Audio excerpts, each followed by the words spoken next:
Leather-covered electrical switch and outlet plates can add beauty and value to your home.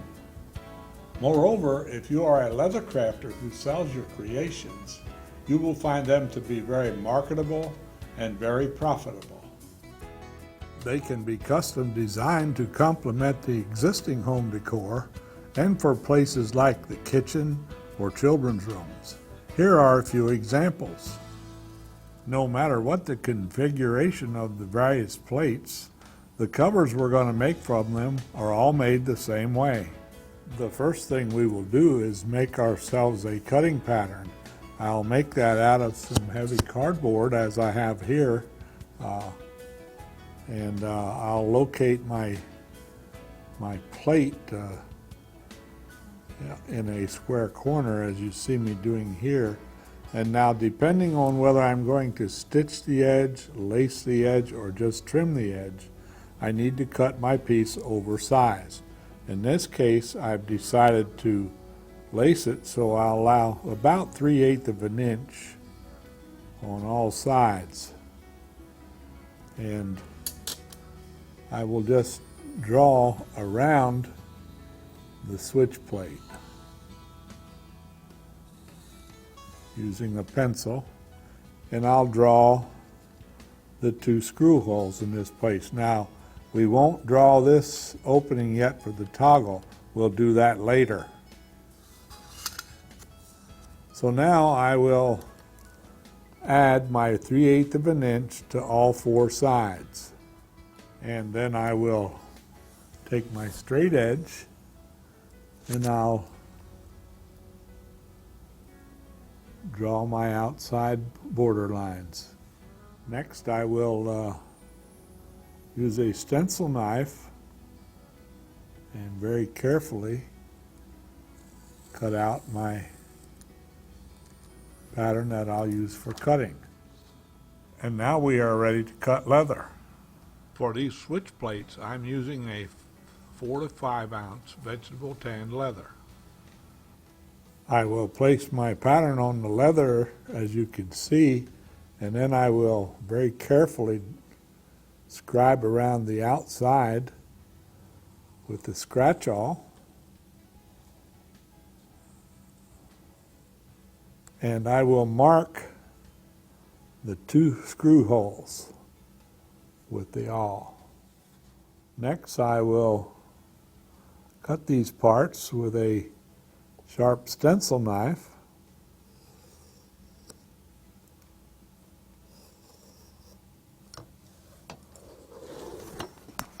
Notice I moved the leather so that I can cut on the outside of my piece. This is important because if you make a mistake, you want to be going away from the piece you're going to be using. After you have your piece cut out, now take a round drive punch about 1/8 of an inch and punch the holes for the attaching screws.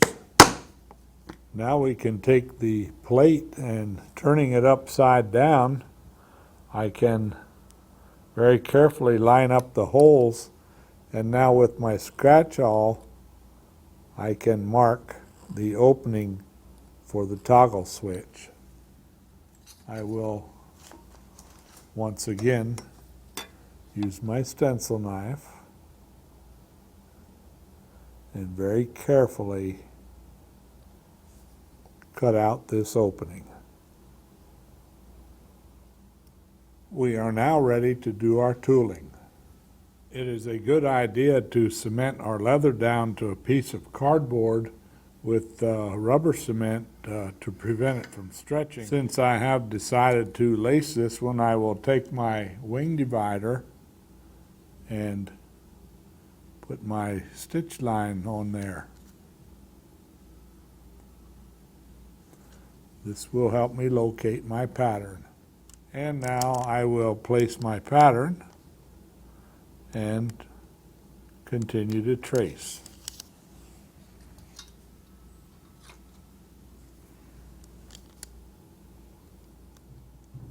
In this case, I have traced 4 corner patterns, so I will now use my wing dividers and put my tooling border on there.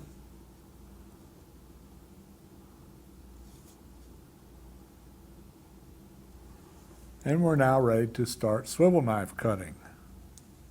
And this is how our pattern looks after we have done all the swivel knife cutting.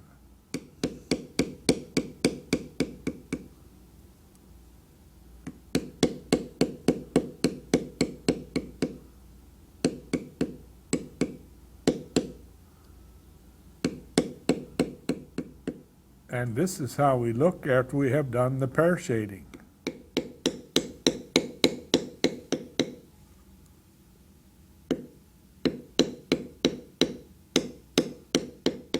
And this is how we look after we have finished the beveling.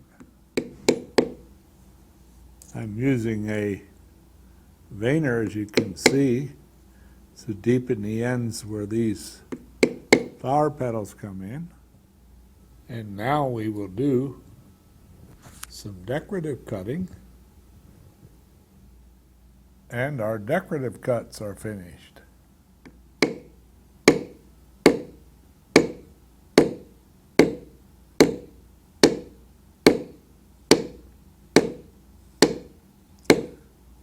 I have decided to texture this open part here with a pear shader.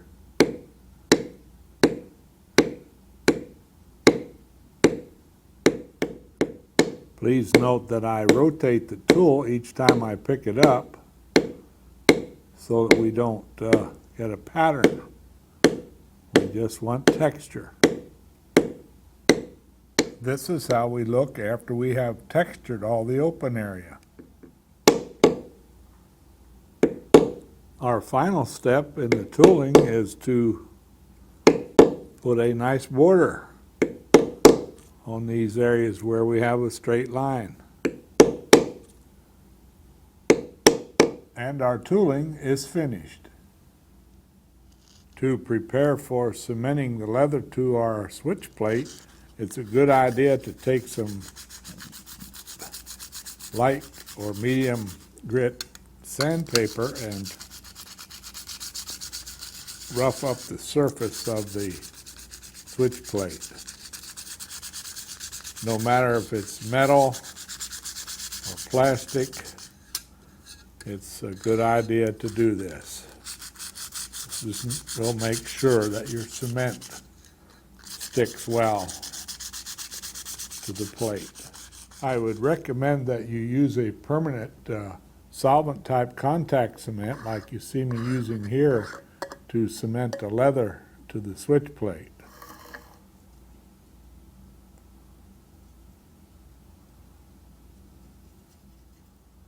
Make sure that you get good coverage down over the edges of the metal piece. And now we will put this aside to dry until it gets tacky. And we will also completely coat the back of our leather with the contact cement.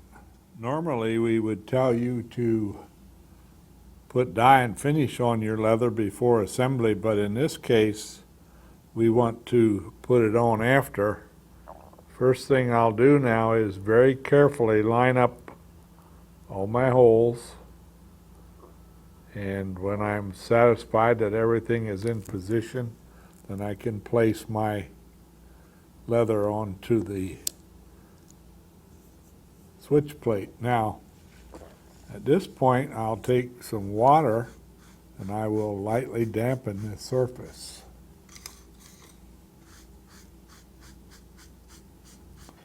I'm doing this immediately after I finish tooling because I want to form this leather around the switch plate, and so it's important that it still have some moisture in it. So now, as you can see, I can press down the edges. It's also important to have this on a piece of marble so that when you press down the edges, they will not stick.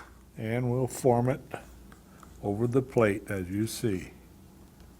Now we'll put it aside to dry. We will make an outlet cover the same way we have made our piece of cardboard, 3/8 of an inch larger, and we will now mark the hole for the screw. We will mark and cut our outlet plate the same way we did for the switch plate. Marking the hole, we'll come back with the switch plate and with the awl, we'll mark the openings for the outlets.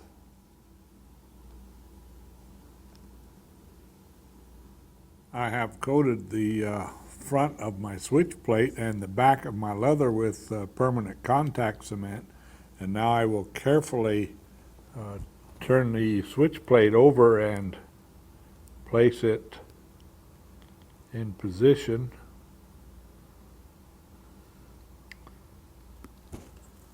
And now it's time to seal the edges, and it's a good idea to put a good amount of water on here now. The cement is pretty much waterproof, so we don't need to worry about that because we're not going to stitch this one. We're just going to stick it down. So we will push the leather down, as you see me doing here, and then we will pick it up and make sure that we get a good bond around all of the edges.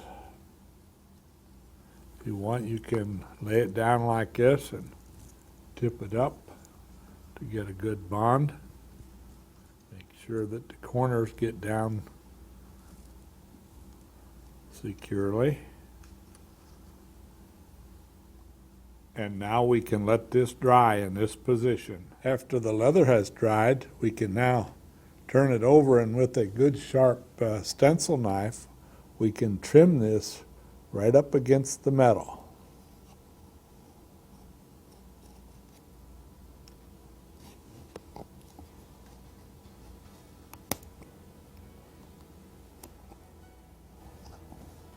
Your switch plate is now ready for your finishing.